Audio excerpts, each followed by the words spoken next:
Thank you very much, Mr. President. Ladies and gentlemen, good evening. Assalamu alaikum. Lovely to see you all here tonight. We are having a very entertaining night, are we not, with some very interesting things being said from the other side of the house tonight. Let me begin by saying, as a Muslim, as a representative of Islam, I would consider myself an ambassador for Islam, a believer in Islam, a follower of Islam and its Prophet. So, in that capacity, let me begin by apologizing to Anne-Marie for the Bali bombings. I apologize for the role of my religion and me and my people, for the killing of Theo van Gogh, for 7/7. Yes, that was all of us. That was Islam, that was Muslims, that was the Quran. I mean, astonishing claims to make in the very first speech tonight, on a day like today, where the Conservative Prime Minister of the United Kingdom is having to come out and point out that these kind of views are anathema.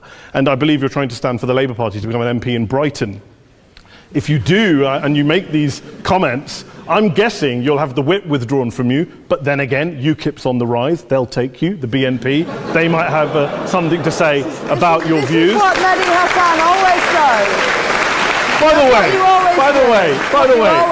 way, just on a factual point, since we heard a lot about the second speaker, about how backward we Muslims all are, on a factual point, you said that Islam was born in Saudi Arabia. Islam was born in 610 AD. Saudi Arabia was born in 1932 AD. So you were only 1,322 years off. Not bad?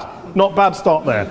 Talking of maths, by the way, a man named Al-Khwarizmi was one of the greatest mathematicians of all time, a Muslim, worked in the golden age of Islam.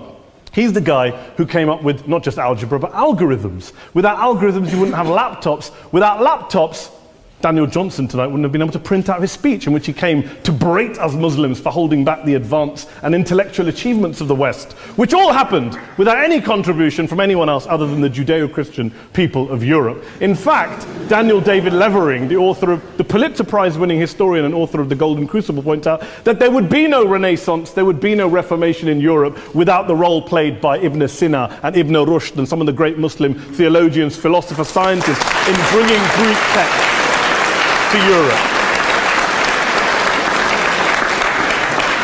As for this being our university, I will leave that to the imagination as to who is our and who is there. I studied here too.